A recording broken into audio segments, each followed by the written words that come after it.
بسم اللہ الرحمن الرحیم۔ معزز ناظرین، ادب کے ساتھ عرض ہے کہ چینل کو سبسکرائب کریں، یہ تو انتہائی عزت افزائی ہوگی، لیکن جو بھی دوست کسی بھی قسط کو سنتا ہے لائک تو ضرور کر دیا کریں۔ ہم ساری محنت آپ کی خوشی کے لیے ہی کرتے ہیں، آپ کے لائک کرنے سے ہماری عزت افزائی ہوگی، اور کوئی کمی بیشی کمنٹ کر کے لازمی بتا دیا کریں۔ ہماری پوری کوشش ہوتی ہے کہ ہم آپ کی ہدایت کا جواب دیں اور اس پر عمل بھی کریں۔ لائک لازمی کر دیا کریں، شکریہ۔ گمنام ہیرو کے معزز ناظرین، السلام علیکم۔ آئیے چلتے ہیں کہانی کی طرف۔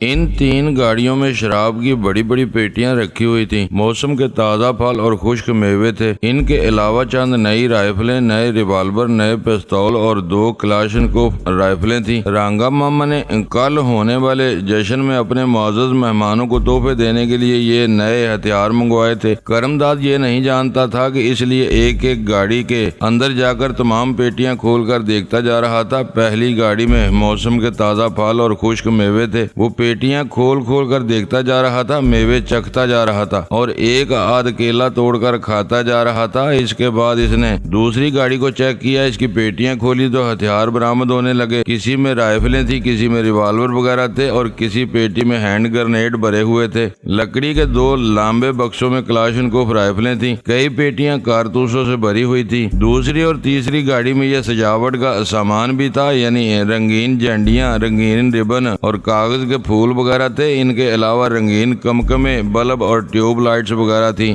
اس کا مطلب یہ تھا کہ اس جنگل کے دور افتادہ حصے میں کہیں جنریٹر کا انتظام تھا اور اس کے ذریعے روشنی کے صرف دن کو ہی نہیں رات کو بھی جشن منانے کا انتظام کیا جا رہا تھا۔ اس نے تیسری گاڑی کے آخری حصے کو جب دیکھا تو وہاں بہت سی لکڑی کی پیٹیاں نظر آئیں۔ اس نے ایک پیٹی کو کھولا، پھر اس کی باچیں خوشی سے کھل گئیں۔ شراب کی بوتلیں دیکھتے ہی اس نے ایک بوتل پر ہاتھ مارا، اسے اٹھا کر کھولتے ہی منہ سے لگا کر گٹا گٹ پینے لگا۔ یورپ میں رہ کر جہاں اس نے اور بہت کچھ سیکھا تھا، وہاں پینا بھی سیکھ لیا تھا۔ اسے کل شام سے پینے کا موقع نہیں ملا تھا، اب پیاس بجھا رہا تھا۔ میں نے چند گھونٹ کے بعد ہی اسے روک دیا۔ ذرا سا ٹھسکا لگا تو وہ کھانسنے لگا۔ میں نے اس کے دماغ میں سوچ پیدا کی، دشمن اس مکان کی طرف ضرور آئیں گے جہاں انہوں نے لڑکیاں اور خسروں کو رکھا ہے۔ اس کے لیے ہوش میں رہنا ہوگا۔ میں مدہوش ہو جاؤں گا تو بابر تنہا مقابلہ کرے گا، یا تو ہم سب مارے جائیں گے، یا اس نے میدان جیت لیا تو مجھ سے زیادہ اسے کریڈٹ حاصل ہو جائے گا۔ وہ مجھے بہت چاہتا تھا، لیکن کسی بھی موقع پر کارہائے نمایاں انجام دینے کے معاملے میں مجھ سے برتر ہی رہنا چاہتا تھا۔ میں نے اس کی کمزوری کو اچھی طرح سمجھ لیا تھا۔ نتیجہ یہ ہوا کہ اس نے بوتل کو بند کر دیا۔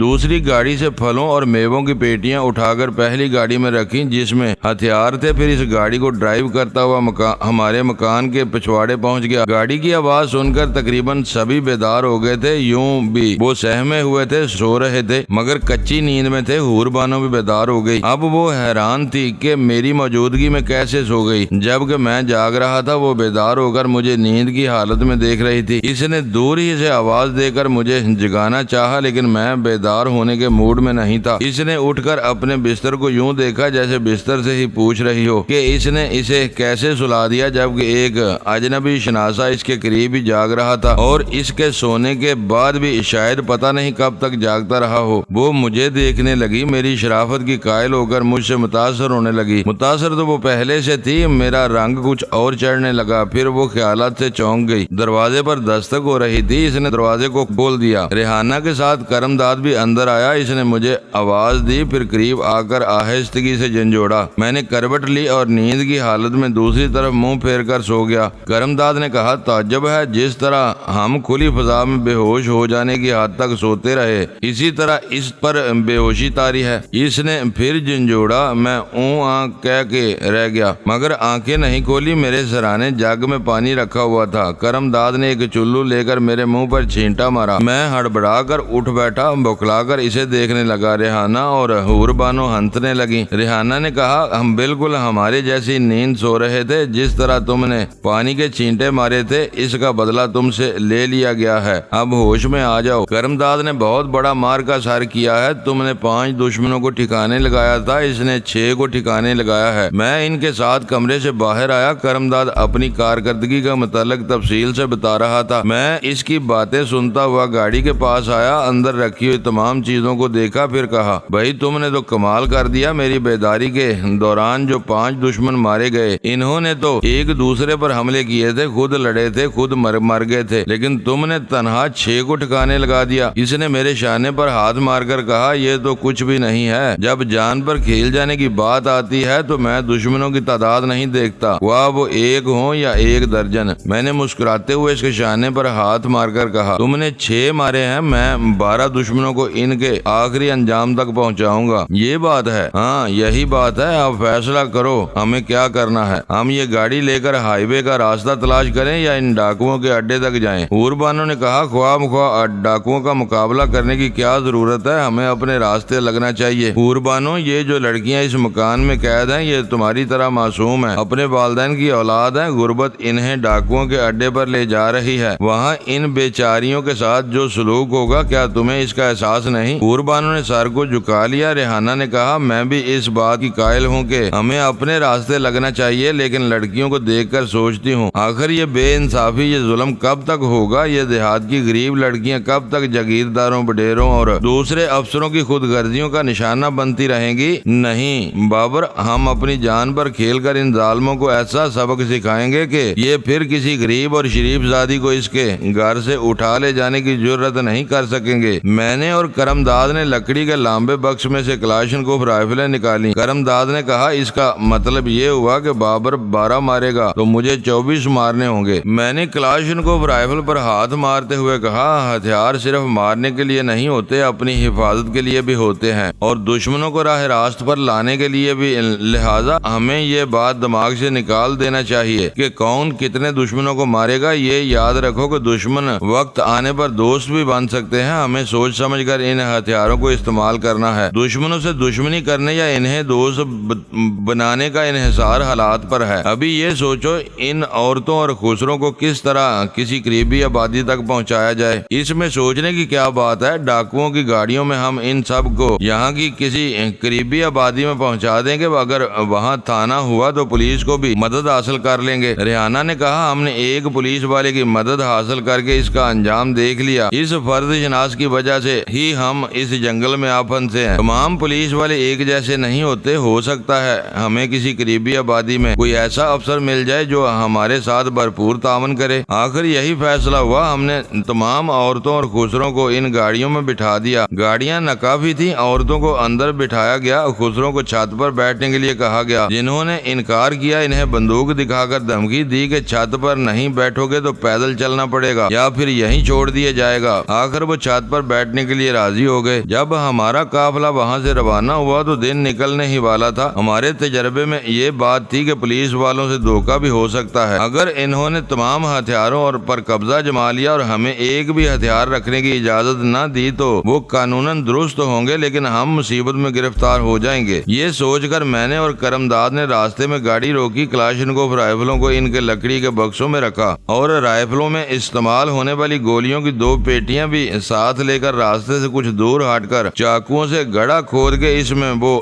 دونوں رائفلیں اور کارتوس کی پیٹیاں دفن کر دی اور مٹی برابر کر دی۔ اس کے بعد سیدھے اس درخت کے پاس آئے جس کے ذریعے ہم پہچان سکتے تھے کہ ہم نے کہاں گڑھا کھودا ہے، وہاں تک قدموں کا بھی حساب کر لیا تھا۔ پھر ہم نے اپنے اپنے ریوالوروں میں سائلنسر لگائے، میں نے اس درخت پر فائرنگ کی، اس کے تنے کا کچھ حصہ ادھڑ گیا، یہ نشان ہمارے لیے کافی تھا۔ ہم وہاں سے چلتے ہوئے تقریباً 6 درخت کے بعد 7ویں درخت کے پاس رک گئے، وہاں بھی ہم نے فائرنگ کے ذریعے نشان بنایا اور پھر ہم گاڑی میں آ کر بیٹھ گئے۔ جہاں سے گاڑی گزرتی تھی وہاں سے ہم کچھ دور کسی درخت پر گولی کا نشان بنا دیتے تھے۔ صبح 7 بجے ہم ایک بستی میں پہنچ گئے۔ بستی کے سرے پر ہی ایک چھوٹا سا تھانہ تھا، وہاں ایک نوجوان انسپیکٹر نظر آیا، اس کے ساتھ 2 سپاہی تھے۔ گاڑیوں کی آواز سن کر وہ ایک کچے مکان سے نکل آئے تھے، وہ کچا مکان ہی دراصل پولیس اسٹیشن تھا۔ جب ہم رائفلیں لے کر گاڑی سے نکلے تو دونوں پولیس کے سپاہی سہم کر پیچھے ہٹ گئے، لیکن انسپیکٹر دلیر تھا، وہ اپنی جگہ تن کر کھڑا رہا اور ہمیں سوالیہ نظروں سے دیکھتا رہا۔ ہمارے بعد